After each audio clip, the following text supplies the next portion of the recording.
Okay, we have negative quantity 9/4 to the 3/2 power. So really this is like taking -1 and then times 9/4 to the power of 3/2. Okay, 3 is telling us the power. The 2 is telling us the kind of root.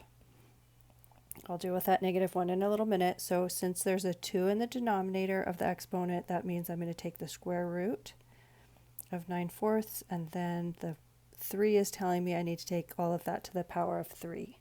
Okay, so I'd have square root of the 9 is 3, square root of 4 is 2, and now that's being taken to the third power.